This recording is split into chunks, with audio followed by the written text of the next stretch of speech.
Shalom Yerushalayim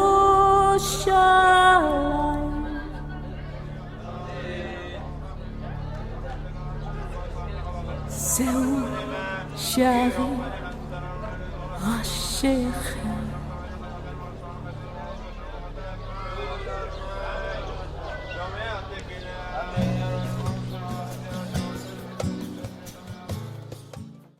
Shalom, everyone, and nearly Shabbat Shalom. Today is Friday. Today is the 23rd day of the Hebrew month of Shvat. Today is February the 2nd, and we are about to read the fifth portion in the book of Exodus, which starts on chapter 18. And there we can read about Jethro coming along with Tzipporah, his daughter, after she was sent, along with her two sons, and they're coming to meet with Moses.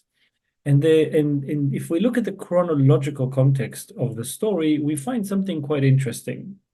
We see that in chapter 18, Jethro is coming, and it says that he's coming to meet with Moses where the children of Israel camped next to the mountain of God.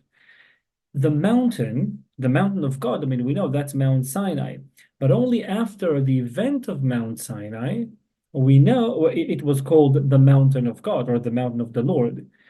And there's a question, I mean, why is it called the mountain of God if Jethro is coming in chapter 18 to be there?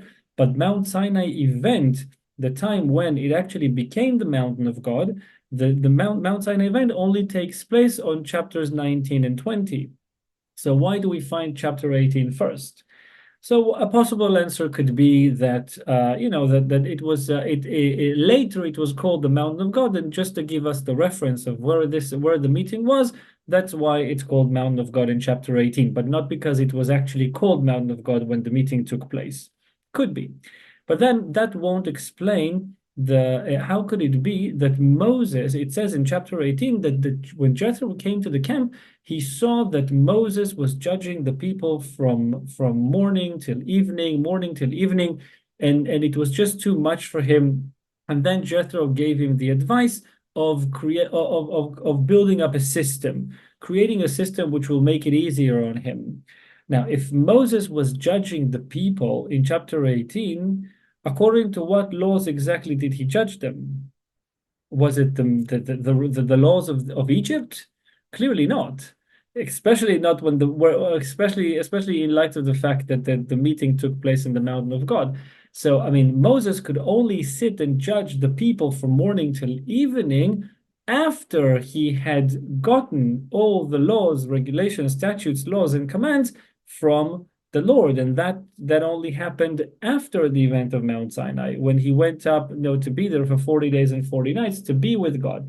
And we know that when he came down after being with God 40 days and 40 nights, that was the time of the golden calf.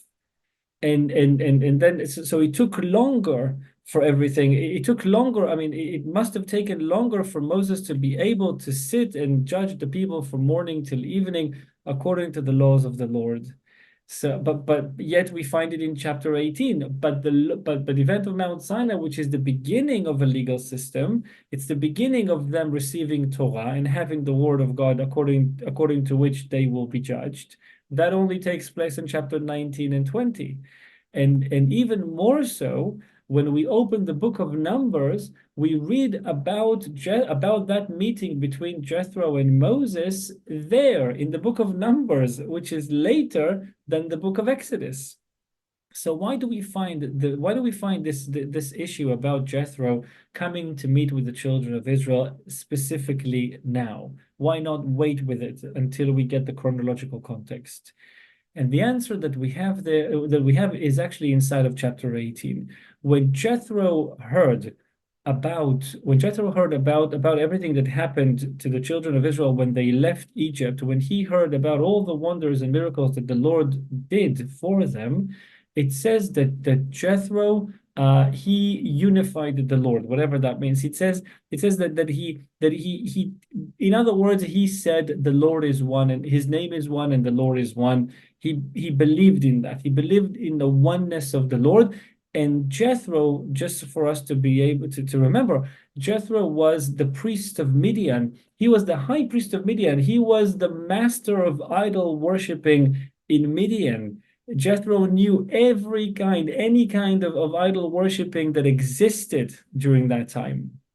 And Jethro, at that point, when he heard everything that the Lord had done, Jethro, he wasn't able to continue with that.